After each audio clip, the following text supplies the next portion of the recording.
Acid বৃষ্টিটা বা এই অ্যাসিডিক যে তখন কি হয়, জলাশয়ের জলের পিএইচের মান বেড়ে যায়, মানে মান অনেক কমে যায়, মান বেড়ে যাওয়া মানে তো অ্যাসিডিটি কমে যাচ্ছে। এইটুকু মনে রাখবে যে পিএইচের মান যত কম তত বেশি অ্যাসিড, মান বাড়ছে মানে পিএইচের মান কম মানে অ্যাসিডিটি কমে যাচ্ছে। এটা কিন্তু ইনভার্সলি প্রপোর্শনাল, যত মান কম হবে পিএইচের তবেই কিন্তু কী হবে, আমরা আসলে পিএইচ সমান minus log of H plus আয়নের কনসেন্ট্রেশন এইভাবে আমরা জানি। তোমাদের এখানে সিলেবাসে এই জিনিসটা নেই বলে আমি বললাম না, শুধু এইটুকু মনে রাখবে যে মাইনাস অফ এইচ প্লাস আয়নের কনসেন্ট্রেশন মানে যত মান কম হবে এইচ প্লাসের তত পিএইচের মান হচ্ছে বাড়বে।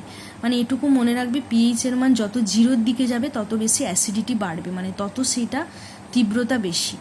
তো এক্ষেত্রে দেখো বলেছে তাহলে যদি বৃষ্টির জল মানে যদি অ্যাসিড প্রেজেন্ট থাকে সেটা যদি পুকুর বা জলাশয়ে মেশে সেক্ষেত্রে কী হবে, মাছ মরে যাবে।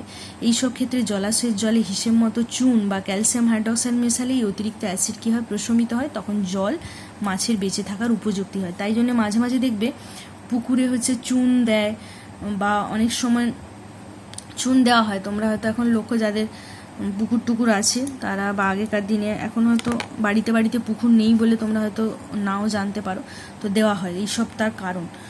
আচ্ছা, কৃষিতে পিএইচের গুরুত্ব। উদ্ভিদের সুষম বৃদ্ধির জন্য মাটির পিএইচ কী হয়, 7-এর কাছাকাছি থাকা প্রয়োজন, মানে প্রসম বা নিউট্রাল থাকা প্রয়োজন। বেশি পিএইচ হয়ে গেল যে কোনো জিনিসই সবসময় প্রসম মানে না অ্যাসিড না ক্ষার তখনই কিন্তু ঠিকঠাক থাকবে। একটু আদ্রু অ্যাসিড বা ক্ষার হলেও ঠিক আছে, কিন্তু যখনই বেশি অ্যাসিড হয়ে যাবে বা বেশি ক্ষারীয় হয়ে যাবে সেটা কিন্তু কারোর পক্ষেই মানে সবার পক্ষেই ক্ষতিকারক, সেই মানুষই হোক বা কোনো প্রাণী হোক উদ্ভিদও হোক সবার জন্যই ক্ষতিকারক।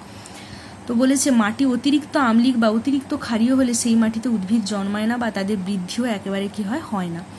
অম্ল বৃষ্টি এবং রাসায়নিক সার ব্যবহারের জন্য মাটির অম্লত্ব কি হয়, বৃদ্ধি পায়। অম্ল বৃষ্টি প্লাস রাসায়নিক সার, সেখান থেকেও মাটির অম্লত্ব বৃদ্ধি পায়। মাটির যদি পিএইচের মান 4-এর কাছাকাছি হয় সেক্ষেত্রে আম্লিক হয়, আর যদি 8.3-র কাছাকাছি হয় তাকে আমরা ক্ষারীয় ধরবো। মানে তার আগে পর্যন্ত মাটির পিএইচ বা ক্ষারের মান, পিএইচের মান যাই থাকুক না কেন 4-এর থেকে বেশি, মানে ধরো 5, 6, 7 যাই হোক, মানে 4 থেকে এই রেঞ্জ আর কি, 4 থেকে 8.3 এই রেঞ্জটাতে কি হয়, মাটি হচ্ছে উদ্ভিদের জন্য উপযোগী। 4-এর কম হয়ে গেল বা 8.3 থেকে বেশি হয়ে গেল তখন সেক্ষেত্রে কিন্তু অ্যাসিডিটি বা আম্লিকতা বা ক্ষারীয় প্রকৃতি কিন্তু বেড়ে যাচ্ছে মানে মাটি, সেক্ষেত্রে কি হবে, সেখানে কিন্তু গাছপালা ভালো হবে না। তো শস্য উৎপাদন ঠিকমতো করতে হলে মাটির অম্লত্ব বা ক্ষারকত্ব প্রশমিত করা দরকার। মাটি অতিরিক্ত আম্লিক হলে পরিমিত পরিমাণ চুন, ক্যালসিয়াম অক্সাইড বা কলিচুন, ক্যালসিয়াম হাইড্রক্সাইড, এটা মনে রাখো, এগুলো তোমাদের শর্ট কোশ্চেনে আসে। শুধু চুন বলতে আমরা মানে চুনের ক্যালসিয়াম অক্সাইডকে বলা হয়, আর কলিচুন মানে হচ্ছে ক্যালসিয়াম হাইড্রক্সাইড। নাম যদি মনে না থাকে আমি বলছি, সে তোমরা এবার লিখে নেবে। ক্যালসিয়াম অক্সাইড CaO, আর চুন বা কলিচুন হচ্ছে বলা হয় ক্যালসিয়াম হাইড্রক্সাইড CaOH2 বা ক্যালসিয়াম কার্বনের যোগ করে মাটিকে চাষের উপযোগী করা হয়। মাটি যদি ক্ষারীয় হয় তাহলে জৈব সার বা কম্পোস্ট সার ব্যবহার করে অতিরিক্ত ক্ষার প্রশমিত করা হয় ও মাটিকে চাষের উপযোগী করা হয়। মানে যখন মাটি হচ্ছে অ্যাসিডিটি বা আম্লিকতা মাটিতে যখন বেশি তখন সেক্ষেত্রে ক্ষার আমাদের যোগ করতে হবে। ক্ষার হিসেবে আমরা কি যোগ করব, ক্যালসিয়াম অক্সাইড যোগ করতে পারি বা কলিচুন যোগ করতে পারি, যাকে ক্যালসিয়াম হাইড্রক্সাইড বলা হয়, দিয়ে আমরা প্রশমিত করি।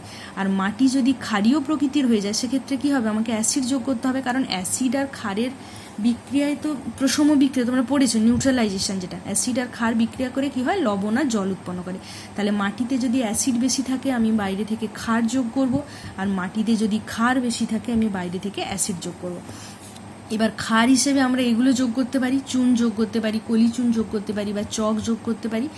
আর অ্যাসিড হিসেবে আমরা কি ব্যবহার করতে পারি, কম্পোস্ট সার, এগুলো ব্যবহার করলে কি হবে, প্রশমিত হয়ে যাবে এবং মাটিকে কি করব, আমরা চাষের উপযোগী করে তুলতে পারবো।